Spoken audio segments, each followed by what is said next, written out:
na naman ang inyong mga day off. My favorite place is here. Napaka-fresh. Kasi nga, fresh ng lola nyo. Batang liwanag na naman, ay tumilidilim na naman. Ang hirap pakisamahan ng cellphone kong ito. Matagal na rin to kasi, mga 5 years na siya, pero gumagana pa rin naman. So, ayan, ang masayahin yung tita.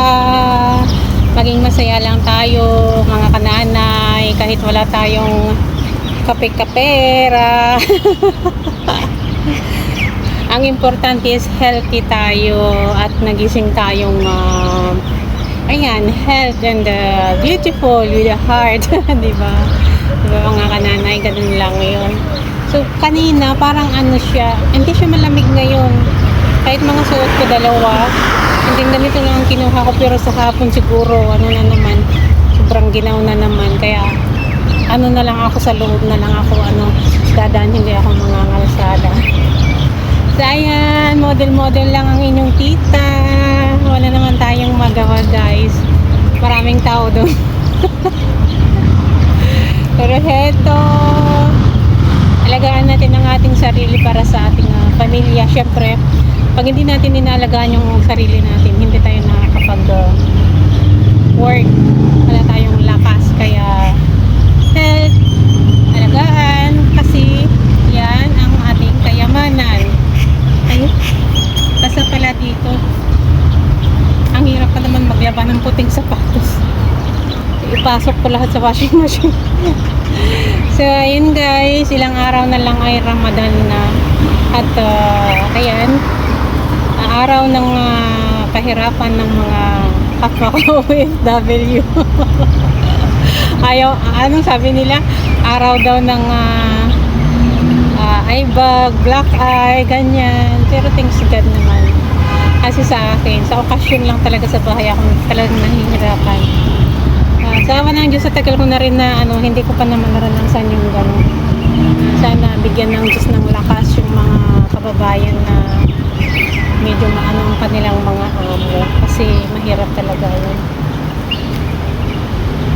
Kaya ang sarap pakinggan ng huni ng ibon. Yan ang pinaka-fresh na sarap pakinggan, huni ng ibon. Pero may mga dumadaan kasi sasakyan eh. Kasi may open na restaurant doon sa may kwan. Sa anong brand yun? Locious, La Locious ata. Mayroon siyang brand dito na na bagong open and mas pinalaki eh. At siguro mas pinasarap.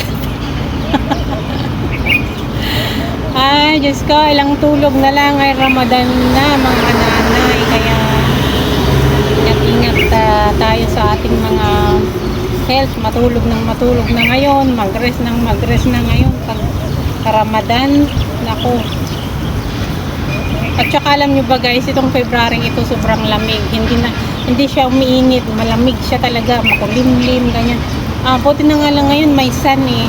Ilang week po na madilim siya guys. So mag-ingat kayong lahat. Enjoy lang tayo sa buhay. God bless.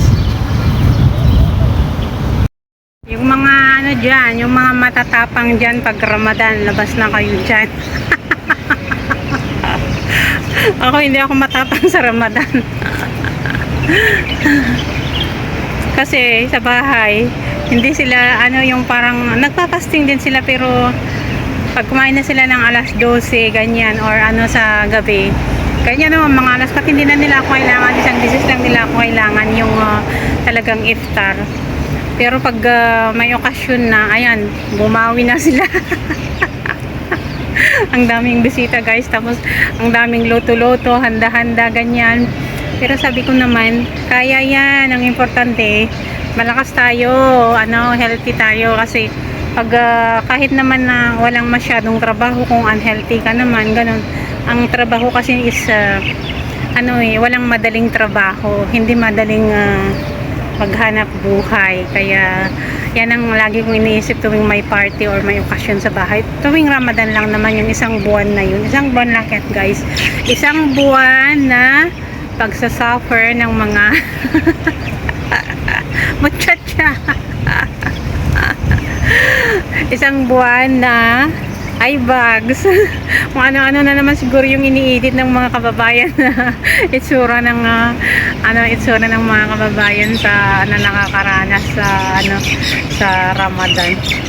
Ganyan talaga ang buhay, guys, kasi napadpad tayo sa parts ng Middle East. Pero maraming mga puti dito, maraming puti sa iba't ibang parts ng na hindi naman nagpa-fasting. Nakailang amo na ako dito na hindi nagpa-fasting. 2 beses pa lang ako sa 10 years, 2 beses pa lang ako nakaamo ng nagpa-fasting. So ganyan talaga pag kapalaran mong mapunta sa sa ganyan among nagpa-fasting, ganyan. Kasi may kanya-kanya tayong may kanya-kanya tayong ano bang tawag doon? Hindi naman pamahiin religion, ganun ba? O paniniwala, kaya ganyan. Hindi pwedeng pantay natin sila sa ating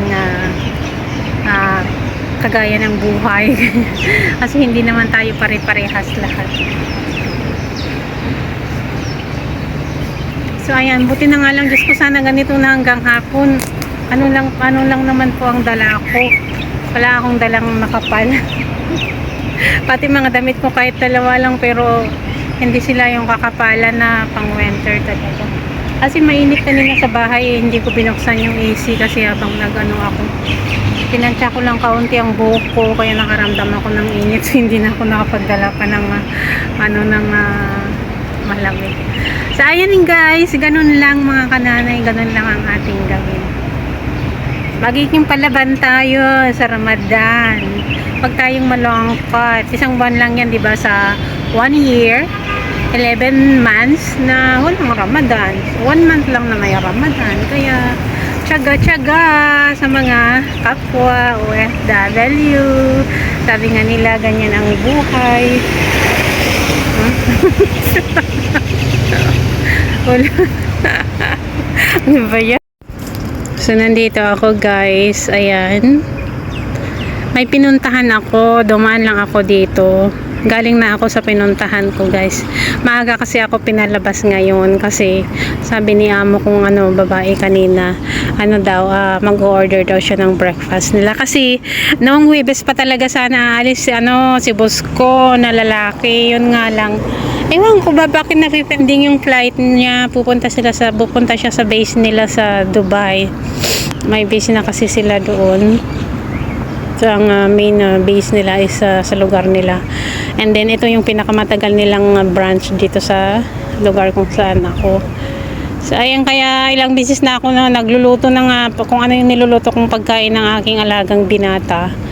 Yun na rin sa kanila. So, na yata nila na medyo napagod na ako. Mag-order na ako ng breakfast na minaalis ka na, sabi nila, pero parang nakalimutan ko yata na Friday kasi meron ako. So hindi pa ako nakapag plancha na ng hair ko, hindi pa ako nakapag-ayos ganyan. So natagalan na naman ako. Pero mga 12:30 ganyan nakalabas na ako kasi may lakad talaga ako ngayon na nagagawin. So ayun naman, na ako, nandito na ako 2:00. Buti nga may init ngayon, maliwanag guys ang langit. Mula nag-start ang Friday, mula 1 week na end ng January hanggang kahapon ang dilim guys, maalikabok, hindi sobrang lakas ng hangin, ganyan. Walang magandang init niya. Buti na lang medyo malakas ang hangin kaya mabilis matuyo ang mga damit. Pero alam nyo guys, pag walang init na malakas, hindi naman as in malakas po pag hindi baga na iinitan, nahahanginan ng init ang ating mga damit is hindi mabango. Kahit pa siguro lagyan ko na ang dami-daming downy dito sa bahay, ang hilig nila sa downy. Yung damit ko hanggang hanggang kakaunti lang talaga nililagay ko kasi parang hindi ko lang, parang siguro hindi man ako allergy, siguro dahil hindi